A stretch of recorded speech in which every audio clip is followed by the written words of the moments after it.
নমস্কার।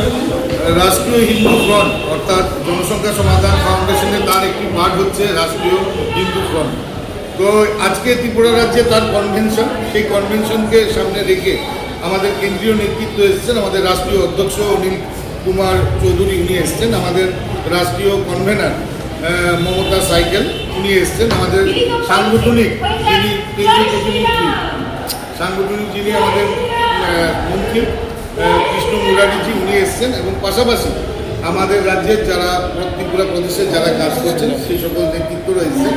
তো আমাদের উদ্দেশ্য হচ্ছে একটাই, আপনারা জানেন যে আমাদের হিন্দুদের বর্তমান এবং ভবিষ্যতের কথা মাথায় রেখে আমরা সেই কাজগুলো করছি। আপনারা জানেন যে যারা হিন্দু বিশেষ করে তাদের প্রত্যেকের ঘরে 2 বা 1 জন সন্তান থাকে, কিন্তু আমাদের ধর্মের পাশাপাশি অন্য ধর্মে আমরা দেখেছি যারা 3-4টে বিয়ে করছে, তাদের সন্তান 30 জন 35 জন, যাতে জনসংখ্যা বৃদ্ধি হচ্ছে তাতে, এবং তাতে দ্রব্যমূল্য বৃদ্ধি হচ্ছে, এবং এগুলোর এফেক্ট আমাদের রাজ্যের সকল অংশের মানুষ, আমাদের দেশের সকল অংশের মানুষ বহন করতে হচ্ছে।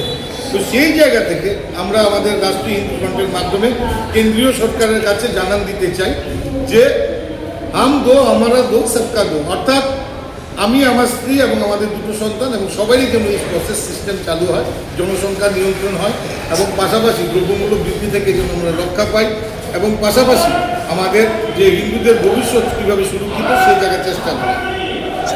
এই হচ্ছে আমাদের মূল মন্ত্র। আমরা এই নিয়েই কাজ করছি ত্রিপুরা রাজ্যে, এবং আগামী দিন প্রত্যেক রাজ্যের বিভিন্ন সারা রাজ্যে যতগুলো মন্দির আছে সেই মন্দিরগুলোতে হনুমান চালিসা পাঠ আমরা শুরু করতে চলেছি আগামী মঙ্গলবার থেকে।